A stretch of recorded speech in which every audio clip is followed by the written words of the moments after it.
Okay, guys, let's begin with the idea of SHM. अब सबसे पहली चीज़ है SHM is an independent chapter. अब इसको समझने के लिए you will need to understand that you have already done various kinds of motions. आपने circular motion भी किया हुआ है, सही है. आपने oscillations भी काफ़ी देखी होंगी AS level course से, waves आपने देखी है, stationary waves आपने देखी हैं, and so on. But now we are also going to be discussing an oscillation of very special property. अब ज़रा समझना कि ये हमारे पास जो हमारा टॉपिक है इसमें हमारे पास है simple harmonic motion. This talks about the oscillation. सबसे पहले ऑसिलेशन के अंदर काउंटिंग का हिसाब देख लो. टाइम पीरियड क्या था एएस लेवल में? What was the definition of time period? Can anyone tell me? Time taken for one complete oscillation. अब उसका हिसाब ये होता है, जरा इधर देखो, listen to me very carefully. अगर इधर से मैंने स्टार्ट किया तो सबसे पहली चीज़ें यहां से लेकर यहां तक 1/4 टाइम पीरियड, यहां तक हाफ टाइम पीरियड, यहां तक 3/4 और यहां तक full time period. Remember this thing, this is how you count. ये याद रहना चाहिए, बहुत इंपॉर्टेंट चीज़ है, ठीक है. ये आपने एएस लेवल वेव्स में भी किया था और इधर भी ये बहुत प्राइम इंपॉर्टेंस है. अब सबसे पहली चीज़ है एसएचएम में होता क्या है. एसएचएम में जो सबसे इंपॉर्टेंट लाइन है वो है इक्विलिब्रियम पोजीशन, जो कि ये वाली लाइन नजर आ रही है आपको. Is that clear? This is the most important line that I have mark और a point. Okay, is that clear? The equilibrium position. अब इसमें होता क्या है, इसमें दो और पोजीशंस हैं जिनको हम लोग कहते हैं maximum displacements. Okay, maximum displacement on the right is marked as x not, maximum displacement on the left is marked as negative x not. यहां तक क्लियर है? Is that clear? अब इसमें जरा इसकी मूवमेंट को समझने की कोशिश करना कि एसएचएम में क्या होता है. एसएचएम में अगर यहां से स्टार्ट हो रहा है तो यहां से इसकी स्पीड बढ़ना स्टार्ट होगी, बढ़ती जाएगी बढ़ती जाएगी बढ़ती जाएगी, और ओ माय गॉड, इसका तो शेप ही चेंज हो गया. दोबारा देख लो, ये हमारे पास है, इसकी स्पीड यहाँ से बढ़ती जाएगी, मैक्सिमम स्पीड से इधर क्रॉस करेगा, फिर इसमें स्लो डाउन होते होते होते होते होते होते होते होते होते होते यहाँ पर जीरो स्पीड होगी और उसके बाद ये रिवर्सल होगा. Again it will, the speed of this object is going to increase increase increase, maximum speed, और फिर उसके बाद slow down slow down slow down slow down slow down, और फिर जीरो स्पीड, और उसके बाद फिर रिवर्सल होगा, फिर मैक्सिमम स्पीड से इधर से गुजरेगा, and so on. Do you understand this idea? अब इसमें कहने का मतलब ये है कि throughout its movement the velocity is changing. हो रहा है, velocity change हो रही है. Maximum velocity equilibrium position में हो रही है, zero velocity maximum displacement positions में हो रही है. यहां तक बात समझ में आई. और दूसरी बात ये है, throughout its motion one very important point is that the force itself is changing because the velocity is changing. Is that clear? Do you understand this idea? अब इसमें throughout its motion you should be made aware from this movement that there is a force involved जो इसको बार बार center position में लेकर आने की कोशिश कर रही है. इस फोर्स को हम लोग कहते हैं restoring force. There is a restoring force that tends to push this back towards the equilibrium position. You can clearly see that. यहां तक गया, ब्रेक लगी, और उसके बाद फिर यहां पर गया, फिर इधर से जाते हुए ब्रेक लगी, और फिर ये यहां से वापस आया, और फिर maximum speed and so on. Can you see that? Is that clear? यहां तक बात समझ में आई. अब सबसे इंपॉर्टेंट चीज ये है जो मैंने यहां पे लिखा है कि भाई आपके पास मैक्सिमम डिस्प्लेसमेंट पोजीशंस में वेलोसिटी आपकी जीरो होगी, ठीक है, लेकिन एक्सेलरेशन मैक्सिमम होगी. Please tell me mister Ayaan, क्या ये बात आपको हजम होती है कि हमारे पास वेलोसिटी जीरो है और एक्सेलरेशन मैक्सिमम है? क्या हजम हो रही है ये बात? बेटे क्या हो गया, आपने एएस लेवल तो किया था ना. एएस लेवल में मेरे प्यारे बच्चे, एएस लेवल में क्या हमने ये चीज़ नहीं की थी? इधर देखो कि हमारे पास एक बॉल थी जिसको उठाकर हमने आसमान में फेंका. सपोज करो कि एयर रेसिस्टेंस नेग्लिजिबल है. जब ये मैक्सिमम हाइट पे पहुंचता है तो वेलोसिटी क्या होती है? अब मेरी बात सुनो, सपोज करो ये मैक्सिमम हाइट है, मैंने इधर मार्क कर दिया कि ओके वेलोसिटी इज 0 मीटर पर सेकेंड. अग्रीड? यहां तक बात समझ में आई. लेकिन मेरा सवाल है कि इधर हमारे पास एक्सेलरेशन की वैल्यू क्या होती थी? 9.81 होती थी। वो क्यों होती थी भाई? सीधी सी बात है, अगर ये ऊपर जाके रुका है तो उस टाइम पे एक ही रिजल्टेंट फोर्स है जिसको हम लोग mg कहते हैं। Is that clear? अगर यही रिजल्टेंट फोर्स है तो क्या mg is equal to ma नहीं लिख सकते? अगर मैंने mg is equal to ma लिखा तो mm कैंसिल आउट हो गया और एक्सेलरेशन की वैल्यू किसके बराबर आ रही है? g के बराबर आ रही है। तो you can clearly see that कि since the ball was stationary at its maximum height, still the acceleration was there, थी ना? तो इधर क्यों नहीं हजम हो रही है बात कि जब ये हमारे पास इधर पहुंचेगा तो इधर मैक्सिमम एक्सेलरेशन है, इधर भी मैक्सिमम एक्सेलरेशन है, लेकिन जहां पे मैक्सिमम स्पीड है वहां पर एक्सेलरेशन जीरो है। Is that clear? अब ये वाले केस में एक बात याद रखना, through out it's motion the acceleration is changing. लेकिन इस वाले केस में जब हम लोग ये वाला हिसाब कर रहे थे, ये जो ऊपर वाला कर रहे थे, इसके अंदर एक्सेलरेशन कांस्टेंट थी। Is that clear? Please tell me, at least ये बातें समझ में आई कि एसएचएम में हो क्या रहा है। अब आप एक काम करो, पहले तो ये डायग्राम क्विकली ड्रॉ कर लो। Please draw this diagram very quickly. ये डायग्राम आप जल्दी से ड्रॉ करो जब तक मैं वीडियो को पॉज। अच्छा, अब जरा सुनने की कोशिश करना। कुछ की पॉइंट्स हैं जो बहुत जरूरी हैं, पहले इन पे डिस्कशन कर लेते हैं, इन की पॉइंट्स पर। सबसे पहली चीज है, a restoring force will always push the mass back to the equilibrium position। यानी इसके अंदर जो मूवमेंट हो रही थी, हमेशा ऐसी एक में फोर्स लगी हुई थी जो इसको इधर जाने से रोक रही थी और वापस इधर फेंक रही थी इसको, और इधर जाने से भी रोक रही थी और उसको वापस इधर फेंक रही थी। This is known as the restoring force. यहां तक बात समझ में आई? हाँ या ना? नेक्स्ट स्टेप, दूसरा इंपॉर्टेंट पॉइंट है, the restoring force itself is always changing. अब एसएचएम की सबसे बड़ी खासियत यह है, इस काइंड ऑफ ऑसिलेशन के अंदर the force itself is changing. अब जरा इधर देखो, अब इसका आइडिया यह है, यहां पे रिस्टोरिंग फोर्स मिनिमम होगी, जीरो होगी, यहां पे थोड़ी ज्यादा होगी, यहां पर और ज्यादा होगी, यहां पर मैक्सिमम होगी, फिर ये वापस आते हुए कमजोर होती जाएगी, कमजोर होती जाएगी, जीरो हो जाएगी, फिर इस तरफ जाएंगे, अगेन बढ़ेगी, अगेन बढ़ेगी, अगेन बढ़ेगी, और इधर जाकर मैक्सिमम हो जाएगी। एग्जैक्टली वो बात पे आ रहे हैं हम लोग। Is that clear? Do you understand this idea? The restoring force itself is always changing, it is not constant. This is probably the most important point that I am discussing right now. Clear? अब जरा इधर देखो, next step, ये भी point हो गया, ये भी पॉइंट हो गया। The restoring force is always maximum at max displacement x not and minus x not. इस डायग्राम के अंदर मैंने आपको यही कहा था कि रिस्टोरिंग फोर्स इधर मैक्सिमम होगी, रिस्टोरिंग फोर्स इधर मैक्सिमम होगी, और मैंने इनको x नॉट और माइनस x नॉट इसलिए मार्क किया because these are the displacement and definitely we need to include science. Clear है? अब जरा इधर आ जाओ। लास्ट पॉइंट ये है, restoring force is always zero at the equilibrium position. ये भी आपको याद हो गया? Is that clear? अब मेरे प्यारे बच्चे, सबसे पहले तो आप इसको कॉपी करोगे। अच्छा, एक मिनट सुन लो। जब आप इसको कॉपी करोगे, सही है, तो इसके बाद आप क्या करना, सबसे पहले एक इंपॉर्टेंट चीज ये है कि इस पूरे सिस्टम में हमारे पास सिर्फ एक ही फोर्स थी जो बार बार चेंज हो रही थी। ऐसा है कि नहीं है? Restoring force. तो क्या हम लोग इसको कह सकते हैं, द चेंजिंग, समझ लो पहले, the changing restoring force must be equal to the changing resultant force. कह सकते हैं? हाँ या ना?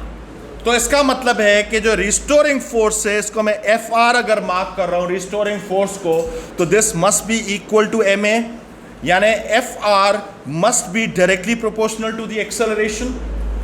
यानी अब मैं एक और काम कर सकता हूं, इसके कॉन्सिक्वेंसेस क्या हुए, जरा इधर देखो कि जहां जहां मेरे पास रिस्टोरिंग फोर्स लिखा हुआ है, इधर इधर इधर, इस रिस्टोरिंग फोर्स की जगह पर आप एक्सेलरेशन वर्ड लगा लो और दोबारा लिखोगे। आप पहले एक दफा इस तरीके से लिखोगे और फिर दोबारा से ये सारे जो आपके पास यहाँ पे सेंटेंसेस लिखे हुए हैं, स्पेशली जो रेड वाले जो मैंने लिखे हुए हैं, इन सब में रिस्टोरिंग फोर्स की जगह पर एक्सेलरेशन लिख दो।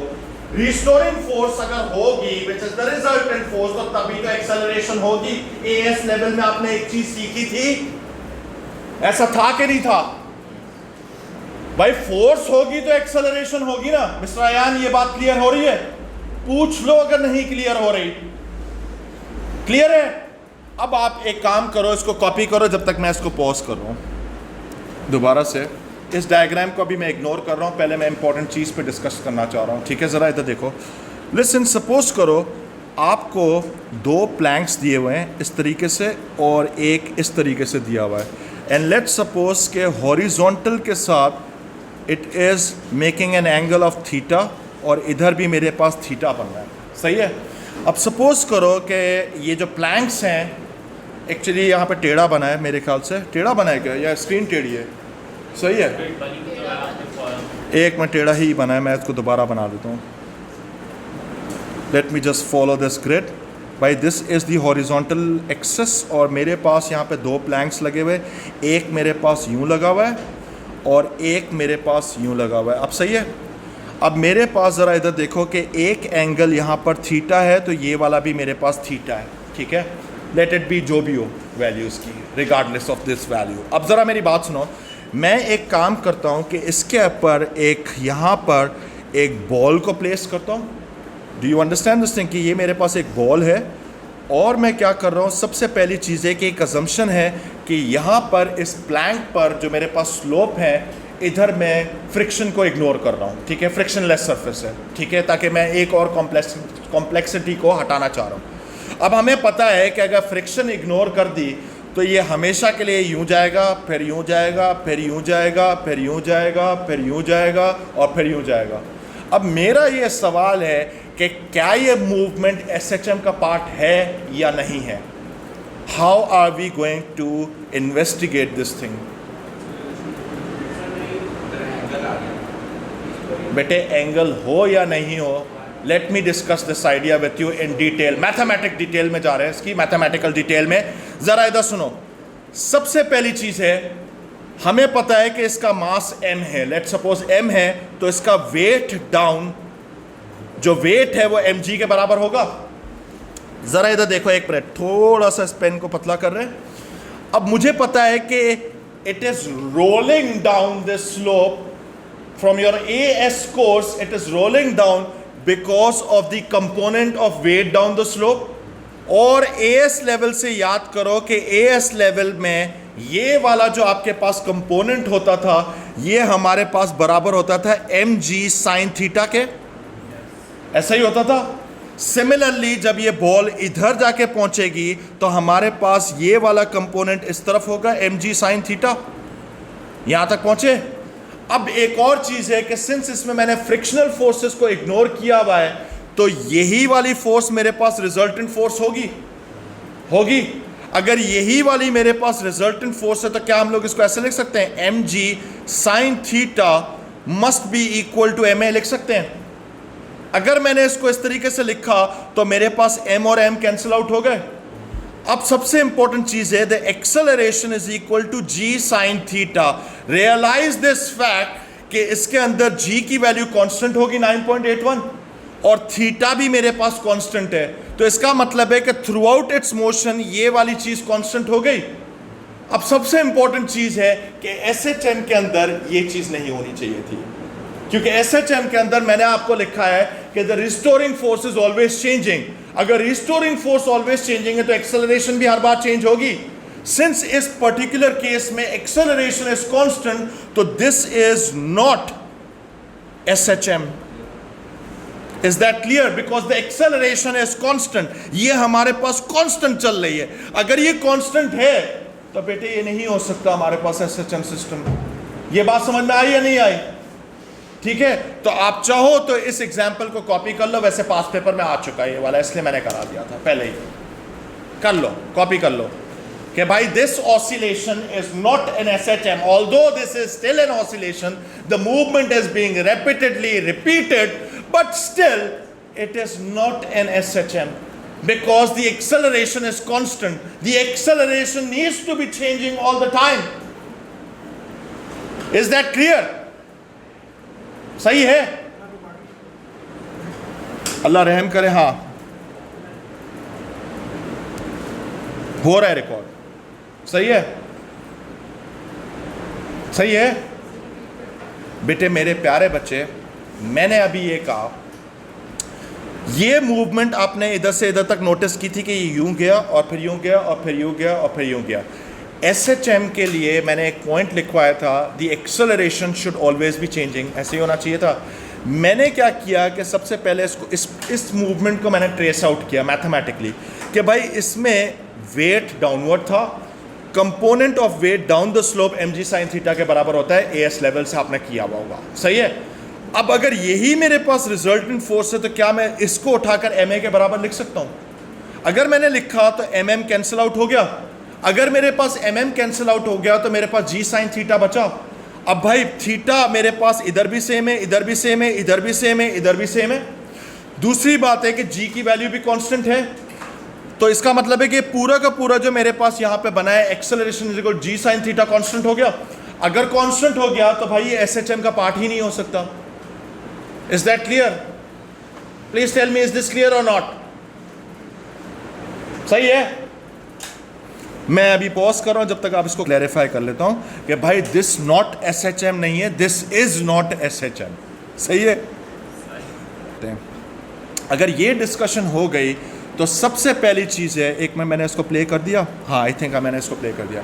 अब जरा इसको सुनो, इस डायग्राम को समझने की कोशिश करना। एक बात मैं आप लोगों को पहले क्लैरिफाई करना चाहता हूं कि P5 के अंदर आपको ड्राइंग हमेशा बनाने को बोलेगा पहले सवाल के अंदर, and drawing should be your strong point. At least इज्जत वाला डायग्राम इस तरीके का आपको बनाना आना चाहिए। अगर नहीं आएगा तो ये याद रखना, पहला सवाल गया आपका।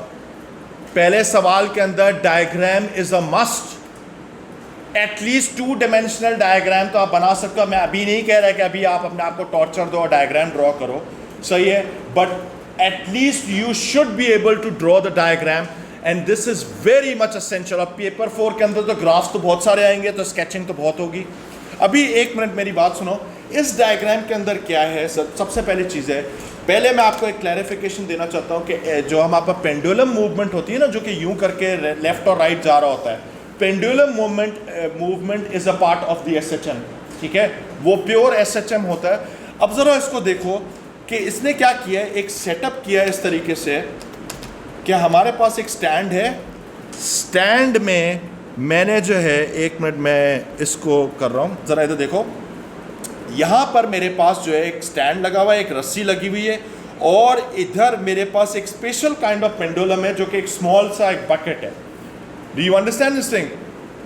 इस बकेट के अंदर इसने सैंड भरी हुई है, मट्टी भरी हुई है, और नीचे एक छोटा सा होल है, ठीक है। अब ये होगा क्या कि इसमें से थोड़ी थोड़ी मट्टी हमेशा गिर रही होगी, जैसे आवर ग्लास नहीं होता। ये बात समझ में आ रही है दानियाल? समझ आ रहा है जो मैं बोल रहा हूँ? अब मैंने एक काम किया कि इसको पहले छोटा सा इसको धक्का दिया तो ये यूं और यूं स्विंग होना स्टार्ट हो जाएगा, ऑसिलेट करना स्टार्ट करेगा SHM के साथ। फिर मैंने एक काम किया कि बड़े प्यार से ये पेपर को एक कांस्टेंट स्पीड में इसको मैंने पुल करना स्टार्ट कर दिया, बहुत स्लोली एंड ग्रेजुअली मैंने इसको पुल करना स्टार्ट किया, but at a constant speed. अब ऑब्वियसली बात है, अगर आप हाथ से पुल करोगे तो आपके हाथ मोस्ट लाइकली काँप रहे होंगे, तो कांस्टेंट स्पीड तो नहीं होगी। तो आप इसको किसी एक किसी रोलर के साथ लगा लेना जो कि ऑटोमेटिक हो। Do you understand this idea? So that part is done. अब उसके ऊपर आपके पास कुछ इस तरीके का ट्रेस बन जाएगा। ये मट्टी रखी हुई है, बेसिकली दिस इज सैंड। ये वाले जो आपके पास छोटे छोटे यहाँ पे पीसेस इस तरीके से पड़े होंगे, dotted pieces, so this is basically sand. यहाँ तक बात समझ में आ गई? Is that clear? अब जरा सुनो कि इसको समझाने के लिए मेरी बात सुना। मैं ये ग्राफ जो है मैं डायरेक्टली पढ़ के नहीं बताऊंगा, क्योंकि मैं ड्रॉ करके बताऊंगा ताकि आप भी मेरे साथ ड्रॉ करोगे, बिकॉज ऐसे में अगर मैंने दिखा दिया तो समझ में नहीं आएगा। अब जरा इधर देखो, listen to me very carefully, you can already see that I have an access over here, एक ग्रिड है मेरे पास।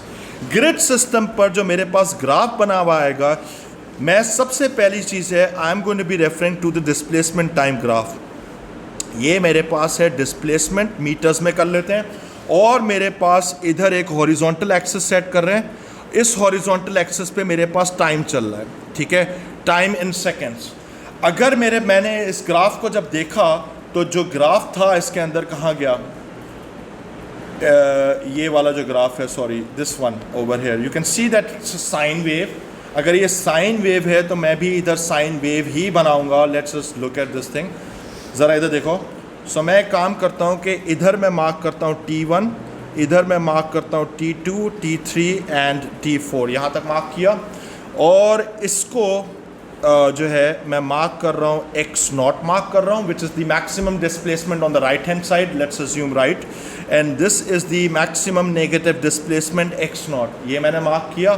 मेरे पास जो इधर ग्राफ बना होगा उसका शेप कुछ इस तरीके से होगा, यूँ जाएगा, इधर से यूँ जाएगा, फिर ये मैं भी फ्री हैंड ही बना रहा हूँ, मैं कोई ओ माय गॉड, मैं भी फ्री हैंड ही बना रहा हूँ, तो ये आपको ड्रॉ करना आना चाहिए। This is very important, you will be asked in the examination to draw such graphs. अगर इस ग्राफ के अंदर आपने पॉइंटेड एजेस बनाए तो आपको पता है मैथमेटिक्स में गलत हो जाता है, ठीक है। ये एक फ्री हैंड ड्राइंग मैंने बनाई, ये मेरे पास है डिस्प्लेसमेंट टाइम ग्राफ, यहाँ तक तो क्लियर है।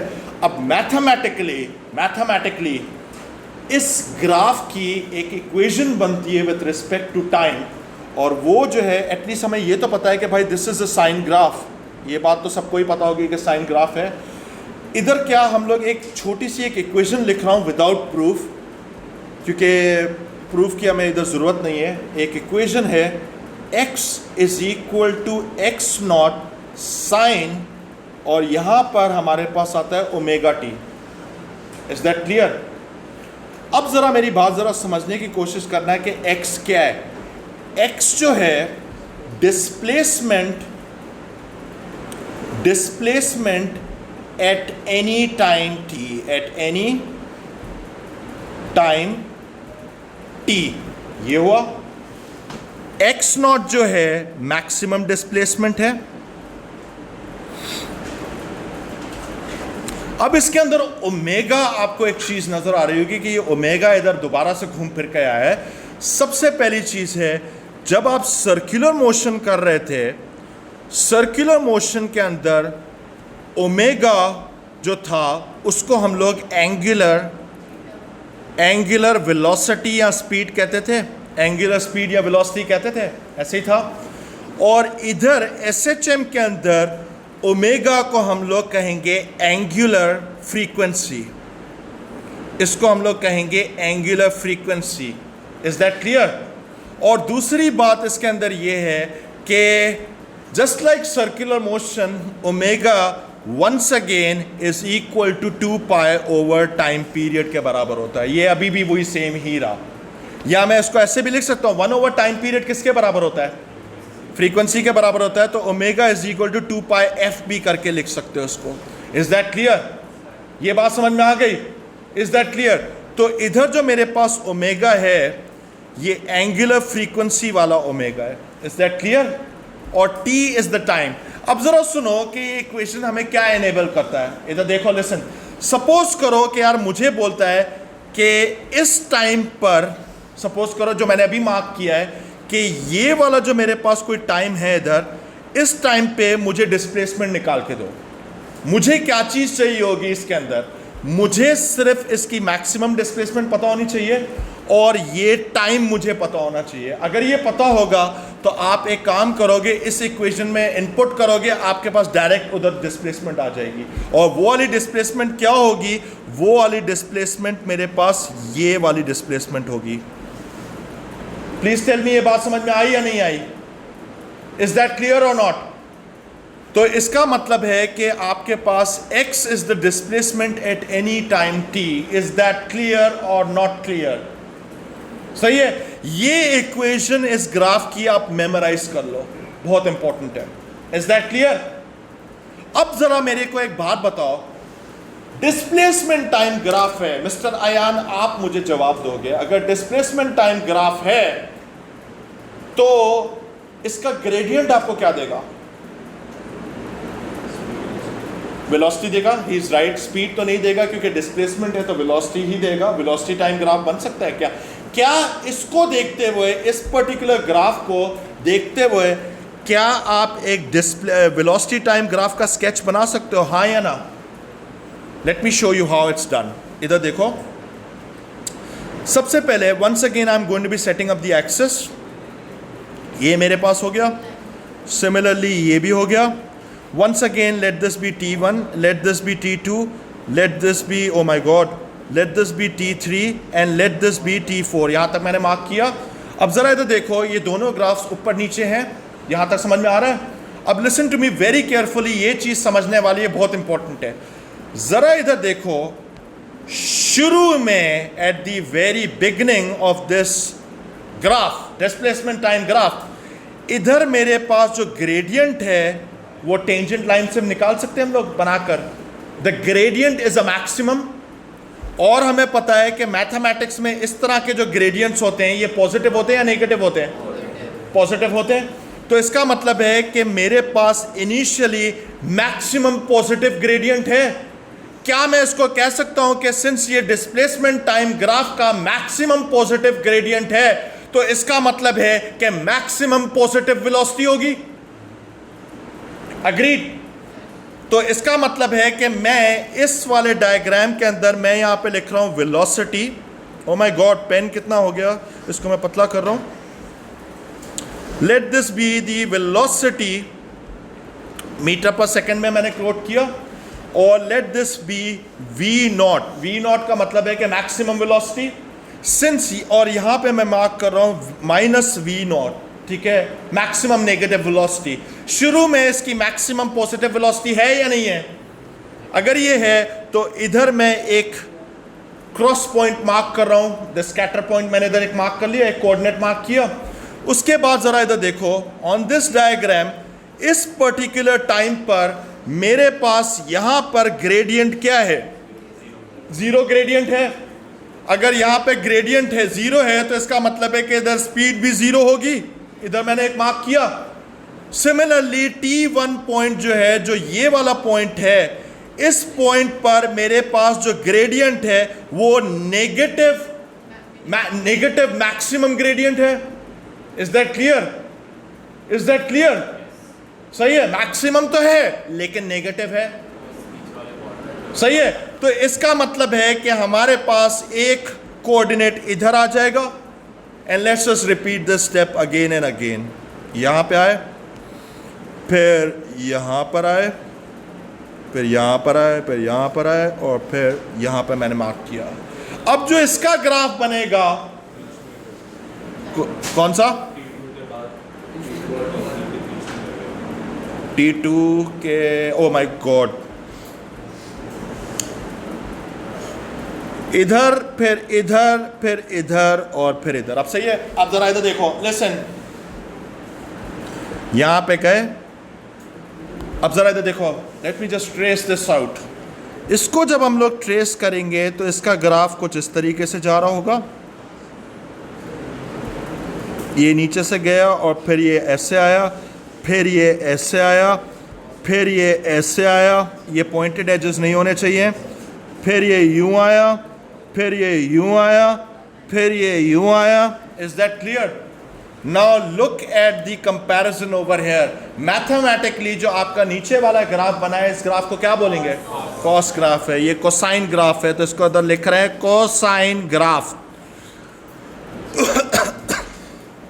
Is that clear? Is that clear? अब जरा इधर देखो, अगर ये मेरे पास कोसाइन ग्राफ है तो इधर हम लोग एक इक्वेशन लिख सकते हैं, v is equal to V naught cos omega T. यहां तक बात पहुंचे? सही है, ये क्लियर है। अब मेरी एक बात सुनो, सबसे पहले ये दोनों ग्राफ्स कॉपी करो, ठीक है, और मैं आपको एक छोटा सा होमवर्क दे रहा हूं। लिसन, होमवर्क ये है कि आप मुझे इसका एक्सेलरेशन टाइम ग्राफ बना के दोगे इसी सिचुएशन का। I send you this slide, आप मुझे इसका बना के दिखाओगे कि क्या बनेगा और उसका फंक्शन भी बना के दोगे मुझे आप।